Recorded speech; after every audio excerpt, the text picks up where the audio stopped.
Que a paz do Senhor Jesus esteja na sua vida. Seja muito bem-vindo ao canal da Faeste Academia, uma escola de educação teológica aqui do estado de Santa Catarina, no Brasil. Eu sou o pastor Reginaldo de Souza e nesta videoaula apresentaremos subsídios da lição de número 10 do terceiro trimestre de 2023 da EBD, Escola Bíblica Dominical, revista da CPAD para adultos, que tem como título A Renovação Cotidiana do Homem Interior. Antes de começarmos a aula, não esqueça de deixar o seu like, se inscrever no canal da Faeste Academia e na descrição deste vídeo você vai encontrar um link para mais informações dos nossos cursos de teologia da Faeste Academia para abençoar a sua vida. O texto áureo diz assim: por isso não desfalecemos, mas, ainda que o nosso homem exterior se corrompa, o interior, contudo, se renova de dia em dia. O texto bíblico encontra-se na segunda carta de Paulo aos Coríntios, no capítulo 4, versículo 16. A verdade prática diz: por instrumentalidade do Espírito Santo, os salvos experimentam a renovação interior em meio às adversidades externas. Leitura bíblica em classe encontra-se em 2 Coríntios, capítulo 4, versículos de 11 ao 18. A introdução diz assim: as adversidades externas são uma incontestável realidade. Romanos 8, 22 e 23. Apesar disso, por meio do Espírito, os salvos experimentam a renovação espiritual no interior de sua vida. Não obstante, durante a nossa existência, o corpo mortal permanecerá sujeito às adversidades da vida. Nesta lição, veremos o sofrimento do homem exterior, o fortalecimento do homem interior e os desafios atuais, como forças externas que tentam esmagar a nossa vida espiritual. A finalidade da lição é mostrar que o crente espiritualmente renovado pode resistir a qualquer ataque das trevas. Tópico 1, o sofrimento exterior. Subtópico 1, a experiência de Paulo. O apóstolo Paulo é um exemplo de um homem que sofreu adversidades externas, mas não perdeu a solidez da vida espiritual. Suas epístolas relatam tribulações acima de suas forças, a ponto de ele perder a esperança da preservação da própria vida. Veja 2 Coríntios, capítulo 1, versículo 8. Ainda podemos ler menções do apóstolo a prisões, açoites, apedrejamento, perseguições, fadiga, fome, sede, frio e nudez. Veja o relato em 2 Coríntios, capítulo 11, versículo 23 ao 27. Dessa forma, Paulo sintetiza as adversidades da nossa jornada de fé nas seguintes palavras: e também todos os que piamente querem viver em Cristo Jesus padecerão perseguições, 2 Timóteo 3, 12. Por isso, o texto bíblico diz que o tesouro do Evangelho está guardado em vasos de barro. Isso é uma declaração de que somos feitos do pó, ou seja, somos mortais, e por isso, como seres humanos, somos frágeis. Nesse aspecto, o homem exterior padece e sofre ataques por causa da cruz. Então, aqui o comentarista está enfatizando o fato de que o apóstolo Paulo, o apóstolo dos gentios, foi um homem que sofreu muitos padecimentos, muitos sofrimentos, muitas lutas, muitas provações, muitas perseguições. Então, o seu homem exterior, ou seja, a sua carne, o seu corpo, enfrentava todos esses padecimentos. Ele era chicoteado, ele foi chicoteado, ele sofreu fome, nudez, frio, cansaço e perseguição, calúnias, difamações, blasfemaram. Tudo isso o apóstolo Paulo enfrentou, mas ao mesmo tempo o seu homem interior, através das disciplinas espirituais, da oração, da reverência, da piedade, da santidade, do jejum, da consagração, da palavra, ele foi se fortalecendo cada vez mais e ele pôde resistir firmemente a esses ataques contra a sua pessoa e ficou firme pregando o evangelho de salvação em Jesus Cristo, por onde Deus o enviava. Subtópico 2, o exemplo do apóstolo. Mesmo diante do sofrimento, o apóstolo não retrocede e tampouco nega a fé. 2 Timóteo 4,7. Suas provações forjaram a confiança em Deus na sua vida e ministério. Ele reconhece que suas fraquezas são instrumentos do poder divino. Sua vida está a serviço do Mestre, em favor dos escolhidos e para a glória de Deus. Cônscio de sua vocação, o apóstolo declara: por isso não desfalecemos, ainda que o nosso homem exterior se corrompa. Nesse aspecto, o legado do apóstolo é de perseverança. Embora o homem exterior seja consumido pelas tribulações, o salvo não desanima nem recua. Acerca disso, Cristo nos assegurou: no mundo tereis aflições, mas tende bom ânimo. Eu venci o mundo.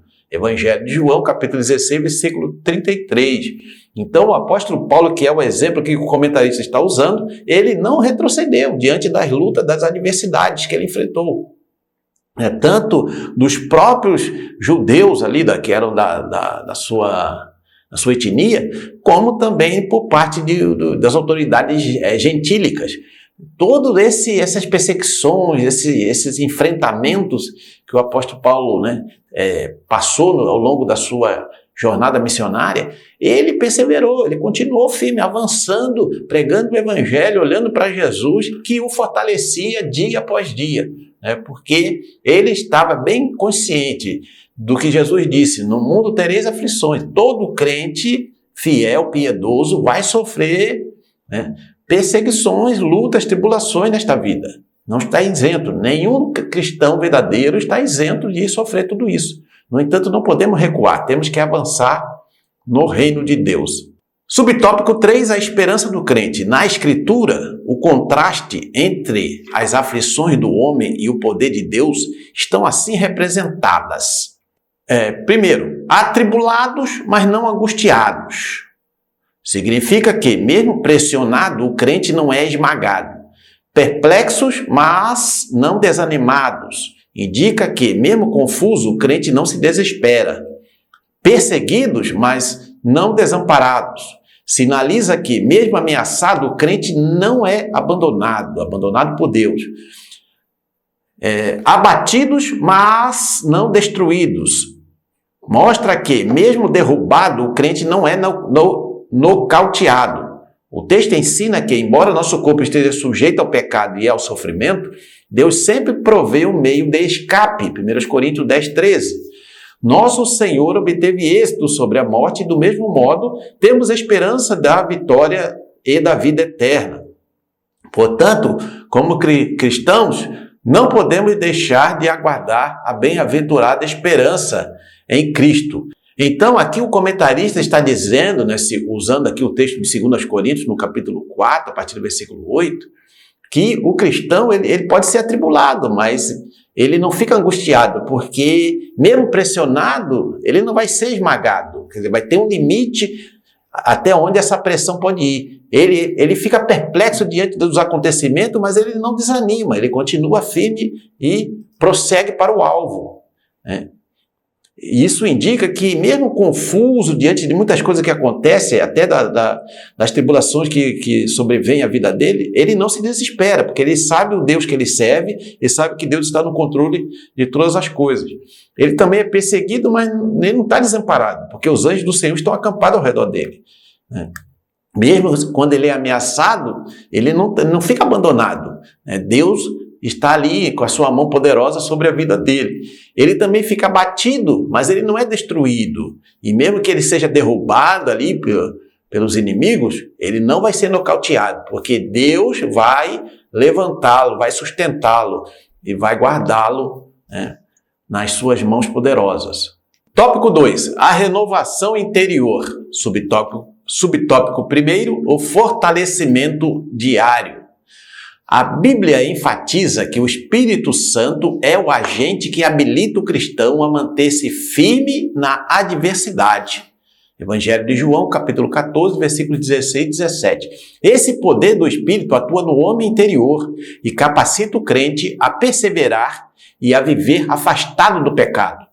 Assim, apesar da fraqueza e do sofrimento exteriores, nosso interior, nosso ser interior, contudo, se renova de dia em dia. Segundo aos Coríntios 4,16, parte B. Isso é a operação do Espírito que qualifica o salvo a não desfalecer. Do ponto de vista das disciplinas espirituais práticas, esse renovo ocorre por meio da santificação pessoal, da fidelidade, da reverência, da oração, do jejum e do temor a Deus. Portanto, não podemos permitir que a aflição nos desanime, mas devemos renovar nosso compromisso em servir a Cristo e permitir que o poder do Espírito Santo nos fortaleça dia a dia. Então, este fortalecimento interior, do nosso homem interior, do nosso ser interior, ele é uma obra do Espírito Santo, através da palavra de Deus.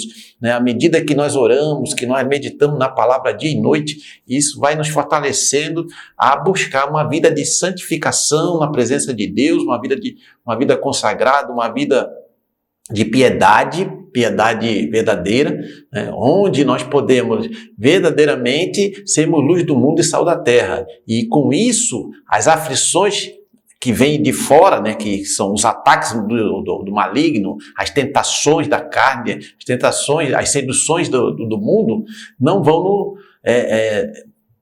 nos afetar no sentido de perdermos o alvo, que é servirmos a Deus fielmente até o dia que Ele nos chamar para estar com Ele por toda a eternidade.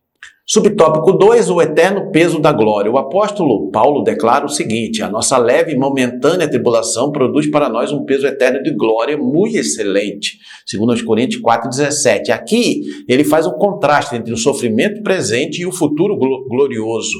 O apóstolo ensina que, se comparada ao peso da glória, que é eterna, a tribulação é leve e passageira.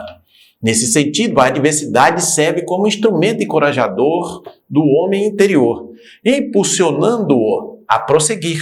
Filipenses 3, 13 e 14. E que a fé se renova à medida que o crente é capaz de suportar as tribulações. Veja o exemplo de Jó.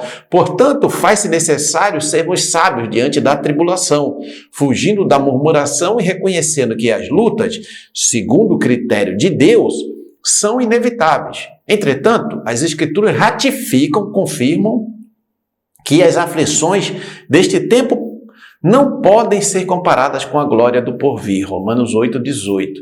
Aqui o comentarista, ele deixa bem claro, que todo cristão, como já foi dito, ele vai passar por muitas adversidades, muitas lutas, dificuldades na vida. Isso faz parte do ser humano, de estar aqui na Terra numa humanidade decaída, uma humanidade rebelde que se voltou contra Deus e que está colhendo os frutos da sua desobediência. E todos nós estamos nesse mesmo contexto, mesmo que sejamos cristãos fiéis.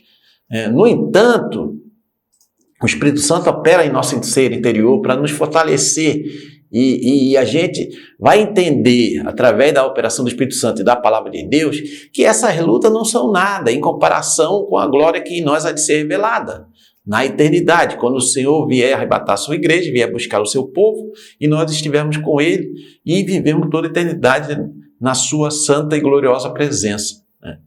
Subtópico 3, a visão da eternidade. Fortalecido em Deus, tendo plena consciência da vida vindoura, o cristão é exortado a não focar nas coisas que se veem, mas nas que se não veem. Porque as que se veem são temporais e as que se não veem são eternas. Segundo aos Coríntios, capítulo 4, versículo 18. Contrastando as coisas visíveis com as invisíveis, as temporárias com as eternas, o apóstolo Paulo apela ao exercício da fé bíblica como uma importante motivação para o crente não desfalecer nas tribulações. Nesse caso, somado à renovação diária, o crente deve viver sob a perspectiva da eternidade. Não por acaso o apóstolo Paulo escreveu: pensai nas coisas que são de cima e não nas que são da terra, Colossenses 3:2. Então, o cristão verdadeiro, o cristão fiel, ele tem que viver com essa perspectiva da eternidade. Aquilo que ele vive hoje vai repercutir na eternidade. Então, se vive uma vida piedosa, santa, isso vai, obviamente, trazer consequências muito boas para a vida desse cristão ou dessa cristã.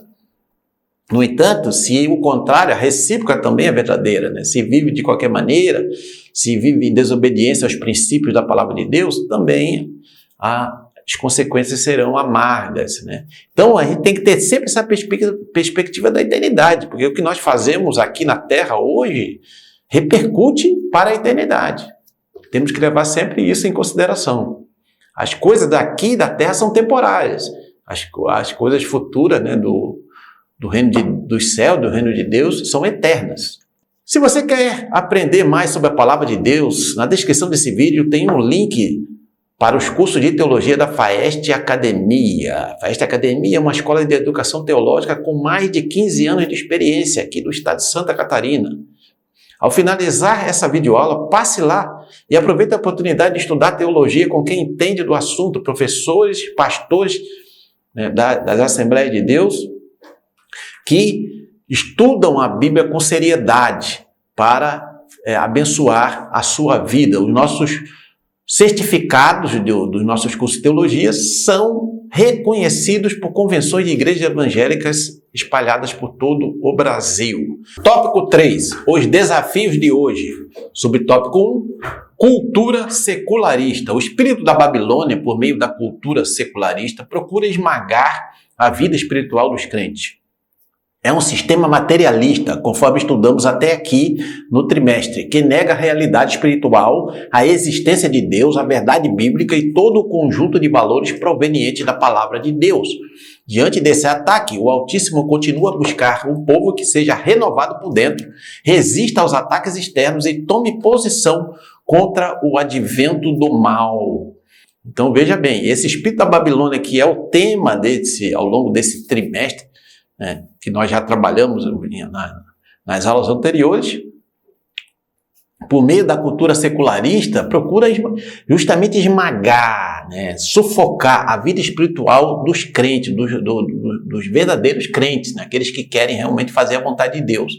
Eles querem sufocar, porque fazer com que esse cristão ele se sinta tão incomodado que ele acabe abrindo mão daquilo que são as disciplinas espirituais que a palavra de Deus nos ensina, né? Que a oração, o jejum, a palavra, a meditação na palavra, a vivência na palavra, né? A frequência, as reuniões nas igrejas locais, etc., né? A comunhão, a koinonia, tudo isso, esse espírito da Babilônia, esse espírito secularista quer sufocar, mas o Altíssimo continua, o Deus Altíssimo, o Espírito Santo continua buscando um povo fiel, que queira ser renovado por dentro, queira ser cheio do Espírito Santo, cheio de fé, que resista aos ataques do maligno, aos ataques externos e continue pregando o Evangelho de salvação em Jesus Cristo. Subtópico 2, relativismo doutrinário. Outro ataque que procura matar a nossa vida espiritual é o processo de desconstrução dos fundamentos da fé. Não podemos tolerar a relativização doutrinária. Ora, relativizar a doutrina bíblica é enfraquecer o homem interior. Não há como renovar a nossa vida espiritual sem ter em alta conta a palavra de Deus. Não se pode fazer uma releitura seletiva da Bíblia para agregar à igreja os que não aceitam a sã doutrina. O relativismo aliado à ideologia secularista impõe o que deve ser considerado como ideal. Assim, o pecado é aceito e tolerado. Porém, o crente renovado deve reagir contra essa inversão de valores, resistir ao espírito da Babilônia e batalhar pela fé que uma vez foi dada aos santos.